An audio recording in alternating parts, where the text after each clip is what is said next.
1943 in Paris. And he was very darling to me and Lee, I have to say. I know it's terrible, but I have to say he was absolutely darling.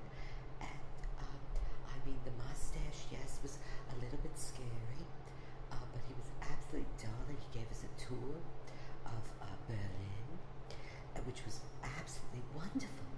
And he took us to see, it was marvelous.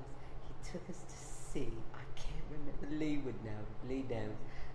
He took us to see De Rosenkavalier. It was marvelous, it really was. I sort of liked him, I think had a crush on him.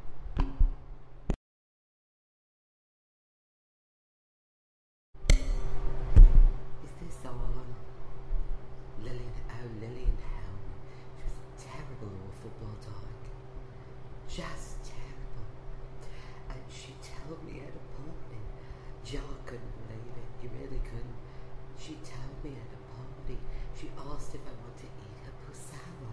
I couldn't even imagine what that was.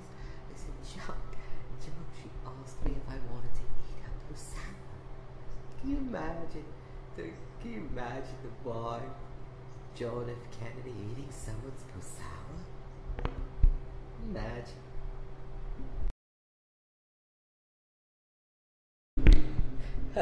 Oh, maybe Eisenhower. Oh, maybe Eisenhower.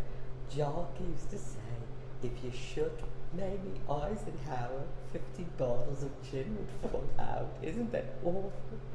But she really did smell like a brewery, and it was just something. And she used to eat off TV dinners. Can you imagine the First Lady eating TV dinners? And I have to say, she sometimes did also smell like Quaker Oats. You know, Quaker Oats, that terrible, awful oatmeal they feed most of America. But yeah, gin and Quaker Oats. That's what Jack used to call her.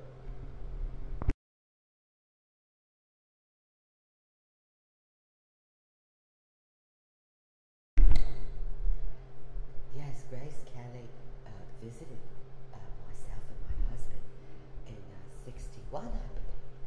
And if I'm not wrong, she was a terrible cunt. Just terrible. Because you know the stories about her. Jack had heard them. He told me all about how, Grace had never seen, a penis she didn't like. Princess Grace. And she just really took over. She just pushed me aside and started feeding my children. I thought it was terrible. She was a horrible, horrible cunt, but very pretty. Very pretty. I have to say that. Very pretty.